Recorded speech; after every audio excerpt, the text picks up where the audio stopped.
Um, Ladies and gentlemen, I think I'm stating the obvious to start with the claim that retirement is an emotive topic. And it's an emotive topic that has a very significant political impact. And that's why I really want to echo Cassandra's thoughts on this. It's so important that people who have an interest in policy and getting the right outcomes can work together on trying to come up with a reasonable solution. Because it seems to me like the politicians have a great deal of difficulty moving past the emotive nature of it and getting past that initial plan of, well, if we just oppose this, we can get extra votes.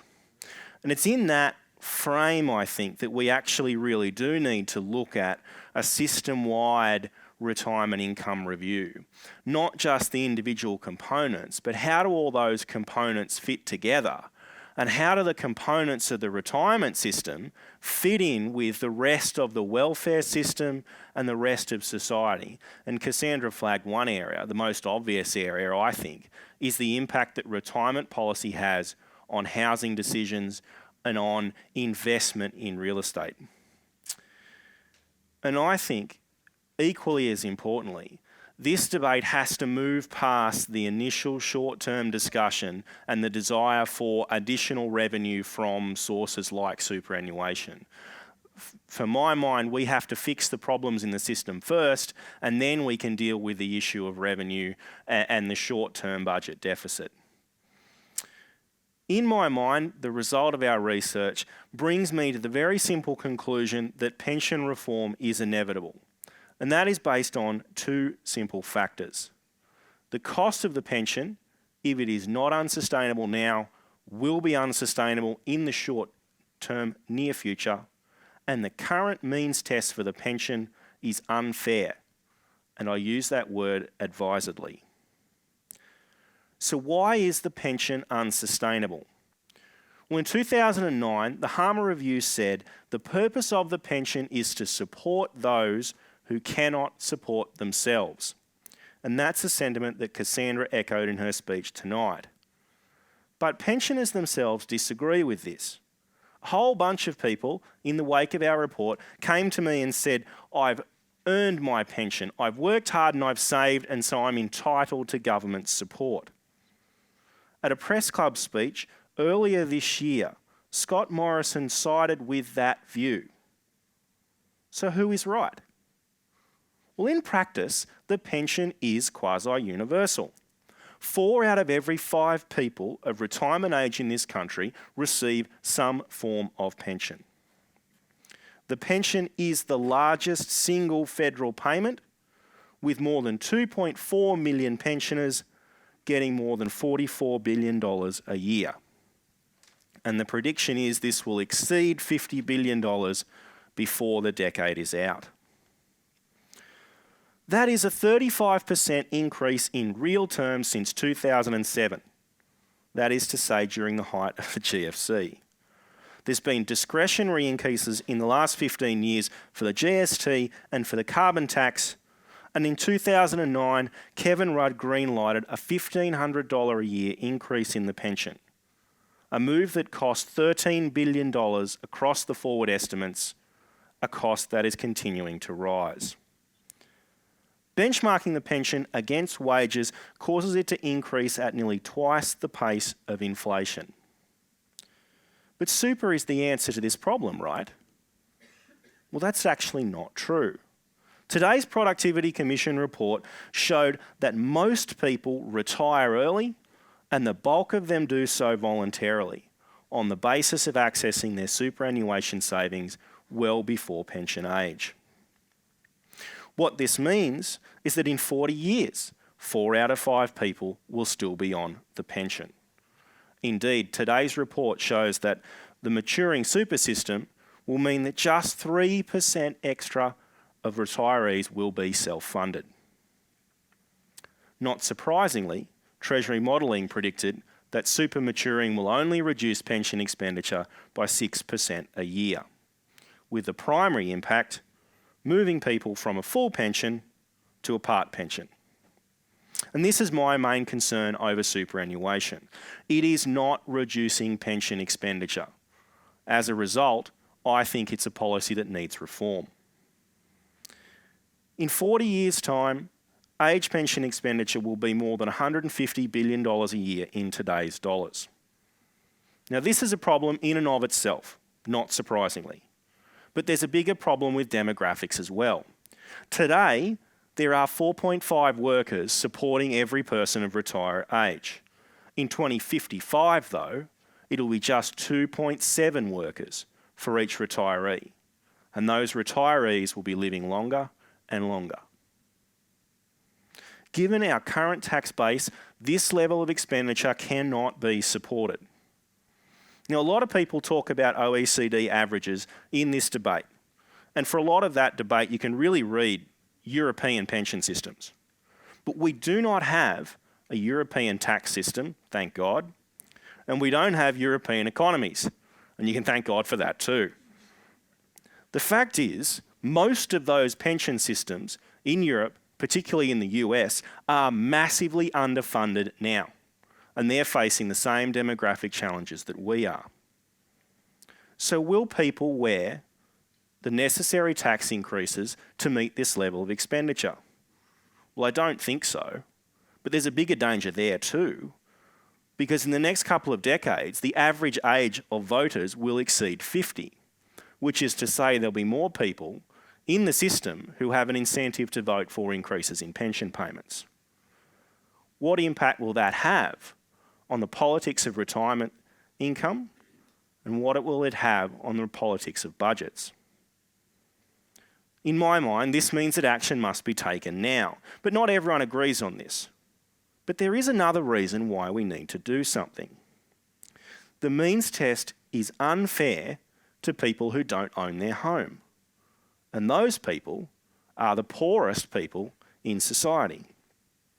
Now, the pension means test currently excludes the value of the family home, other than a small amount that is incorporated in different means tests. But the family home is where pensioners' wealth is. Couple pensioners on average own a home around $500,000. Single pensioners have around $400,000 in home equity.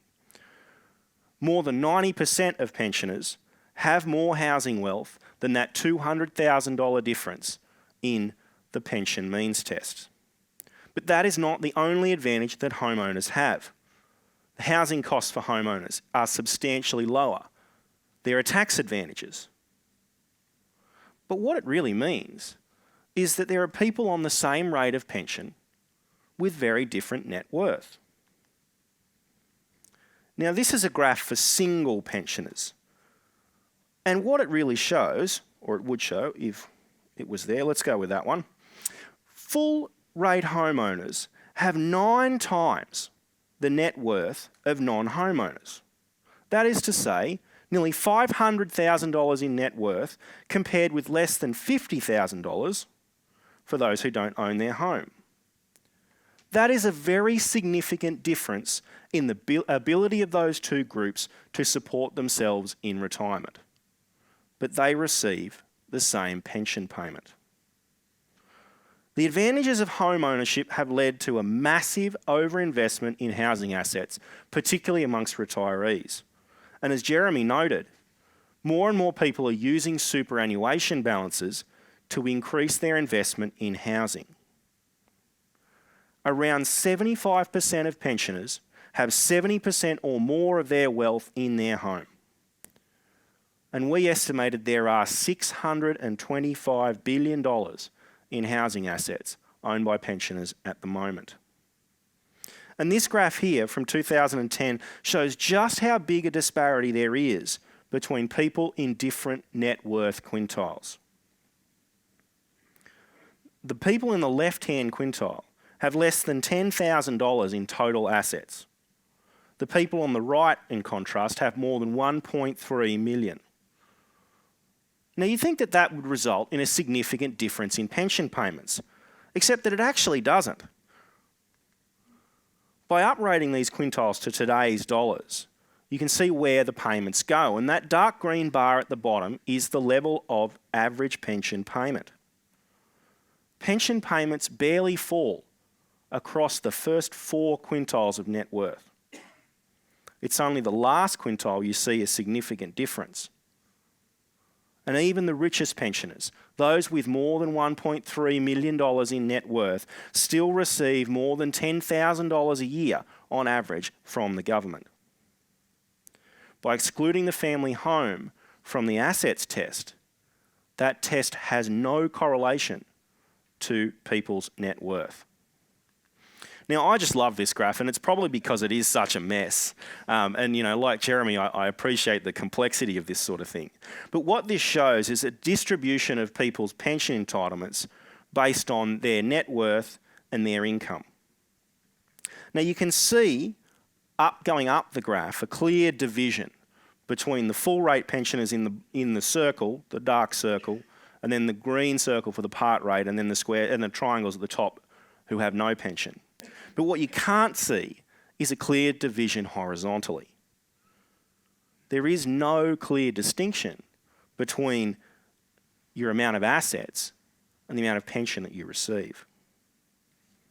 Now, this is a concerning factor in my mind. But perhaps even more concerning is that pensioners aren't using their home equity to boost their living standards. The reverse mortgage market in Australia is exceptionally undeveloped.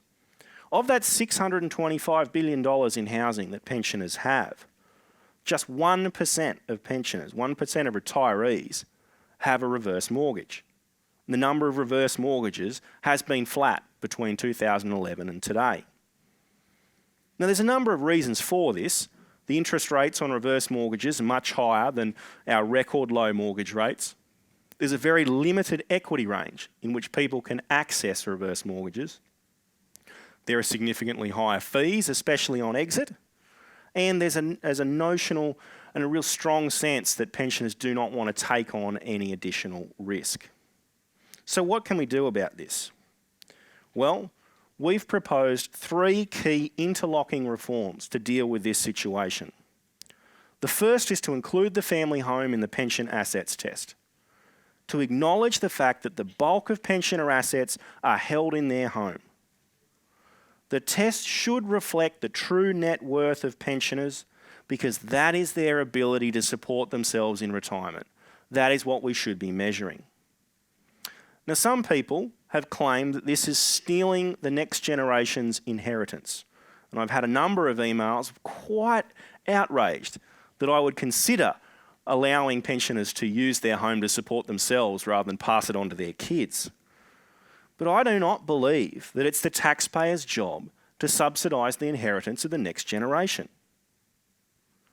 And beyond this, this subsidy is in fact a transfer of wealth from lower middle income taxpayers to middle and upper class landowning families.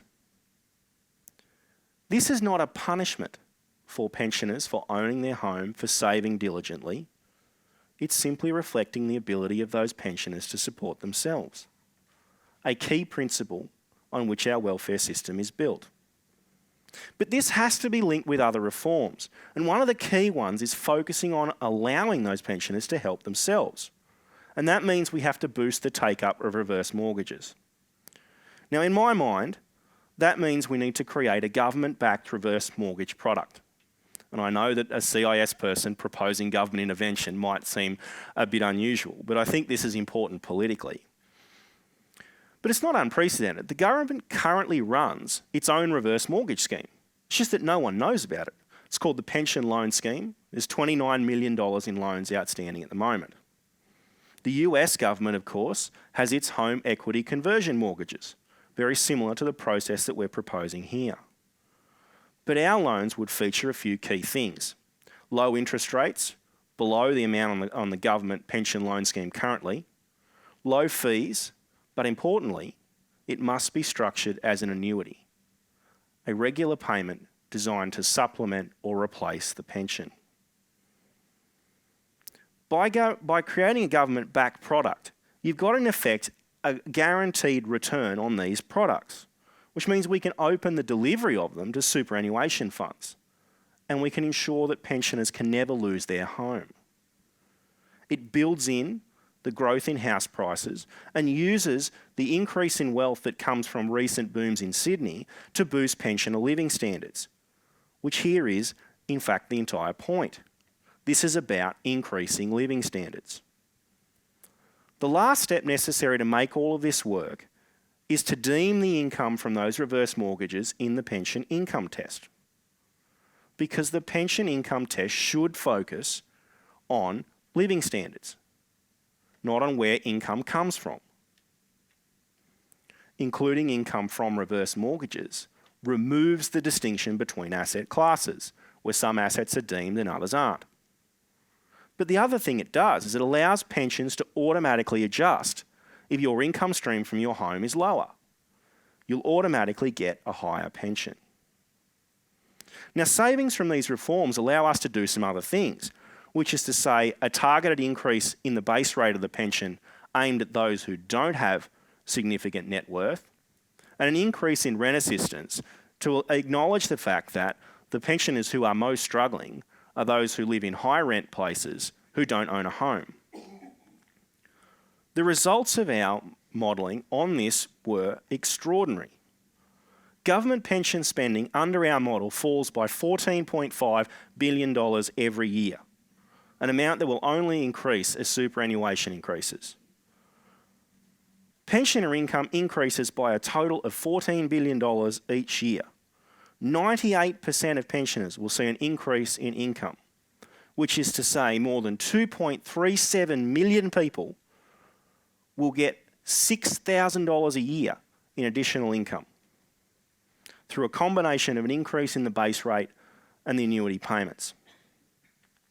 75% of full rate pensioners move on to the part rate or off altogether, and between 25 and 33% of part rate pensioners no longer need the government pension at all because their income has increased so much that they can't get it anymore. 7% of people who are currently receiving more than $20,000 a year in government support will have income so high that they no longer qualify for the pension. That's the impact of including the family home. And the benefits extend across the entire income spectrum. That blue bar, the big blue bar on top, is the increase in income from these annuity payments. And you can see moving across the income quintiles, the wealth quintiles, that pensions are now falling much, much quicker. But total incomes go up at each level of net worth. People in the fifth quintile no longer receive a pension, as they should not be, because they have net worth of $1.75 million on average. But people in the fourth quintile, with about $1 million, get a very small pension indeed. There are big gains across the whole spectrum. Now, this is another way of looking at exactly that same data. This is just basically spread out net worth and the change in the benefit from our system. There are big gains for those between $400,000 and $600,000 in net worth. This is not something that just benefits those who live in Sydney. Our reforms are aimed at solving the quintessential problem of retirement, which is to say people who are asset rich and cash poor. Now, we don't have time today to go through it. It's in the book that's available outside, but we examined a bunch of other scenarios.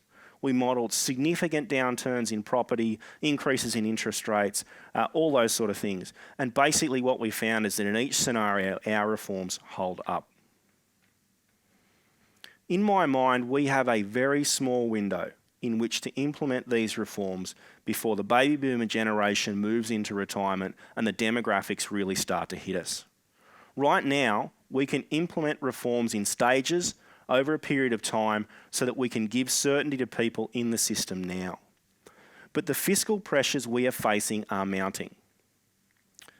Predictions are 15, 20 years of consecutive budget deficits with little end in sight. Now, no doubt some people here are concerned by the level of state intervention that we've proposed in our report. But I ask, how interventionist is spending $44 billion a year on pensions? Others may be concerned that we're just about attacking pensioners and aren't there other targets that you could go after first? But this is not just about government saving. This is a way to increase pensioner living standards. Now, I started off this presentation talking about a simple truth of pension reform. And I'm going to end it with what I think is another very simple truth of pension reform. Given our current fiscal situation, given our ageing population, pensioners cannot continue to rely on the taxpayer to continue increasing pensions forever. They cannot bank on government underwriting living standards in the future. But fortunately, they can use their assets to have a standard of living that we all think that they deserve. Unlocking $625 billion in home equity can solve many of the problems of the ageing population. Thank you.